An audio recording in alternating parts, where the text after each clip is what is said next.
Elise Ryan was minding her own business, trying to look after her family, when a hurtful note landed on her doorstep. The letter berated the grandmother for failing to keep her yard tidy. However, when her community learned of her situation, they stepped in to help. Ryan lives on Sakusuna Road in the small settlement of Landing in New Jersey. She shares her residence with her dog, Captain. Ryan had called the neighborhood home for 4 decades and as such was a big part of her community. However, as of September 2017, Ryan had been spending less and less time at her home. It was then that doctors had diagnosed her young grandson Matt with brain cancer. Subsequently, the grandmother had plowed all her energy into supporting her family. While Matt attended many hospital appointments, Ryan played her part in trying to ensure life at home was as normal as possible. Her efforts included helping to look after her grandson's pets. The doting gran also spent time caring for his twin sister. Also, if you have not done so already, please subscribe to our channel and click that notification bell to get inspired by these real-life stories every day. Now, back to the story. As the months passed, some of Ryan's usual chores fell by the wayside as she concentrated on Matt's health. One specific area that became neglected was the grandmother's garden. By May 2018, it was still displaying its owner's Christmas decorations. But given what her family was going through, the last thing on Ryan's mind was putting her festive gingerbread men away.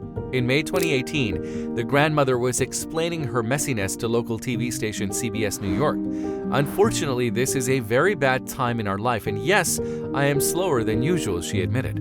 While Ryan wasn't going to let her untidy yard worry her, however, it seemed that one of her neighbors was unable to turn a blind eye. Clearly, the mess had become an annoyance for the individual in question. As a result, they opted to send an anonymous letter to Ryan admonishing her over her perceived slowness.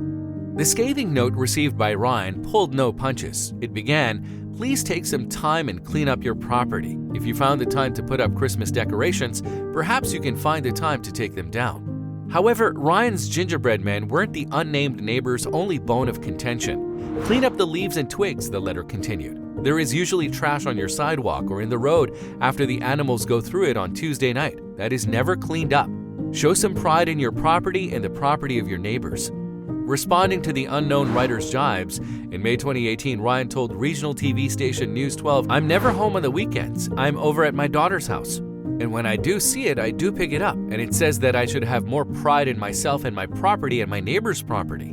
Understandably, the grouchy note touched a nerve for a grandmother who was doing all she could for her family. And it wasn't just Ryan who was affected by the words. When she showed it to Matt's mother, Alyssa Adonis, she too was upset by the tone and content of the mean-spirited missive. Consequently, Adonis decided to share the contents of the letter on Facebook. With the help of her mother's neighbor, Robert Katz, she also penned a response to the letter. Its wording was later hung from huge orange signs erected all along Ryan's fence.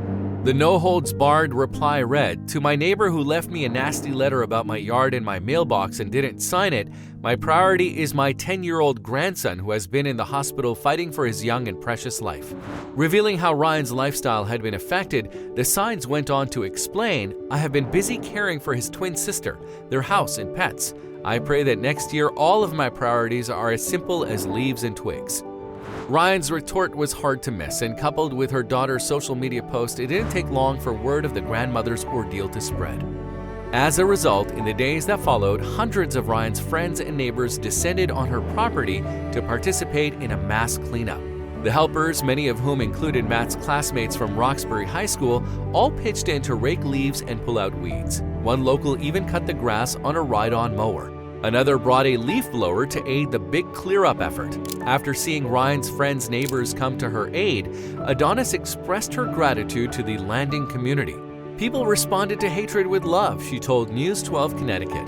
"Everyone has done so much for our family. It's a beautiful thing." Among the volunteers was Georgiana Farnsworth, who told CBS New York that she wasn't surprised to see how her community had come together for Ryan. "To see something like this happen was unbelievable. No one can get over it, so everyone's coming up to help today," she said. One of Ryan's neighbors, Christine O'Connor, said the incident should remind people to be mindful of other situations. "Regardless if it's cancer or if it's something else, you don't know what somebody is going through," she said. "Maybe they've just been sick, maybe they're going through anything, you never know." Following her community's efforts, Ryan said that she forgave the person who had written the letter. After all, those harsh words had led to a significant show of compassion by the Landing community. "I'm sorry for the person who did this," Ryan told local radio station WABC in May 2018, "because they must feel very small right now." If you liked the video, please give it a thumbs up and consider sharing it with someone who may find it interesting. Thanks for watching, and I'll see you in the next video.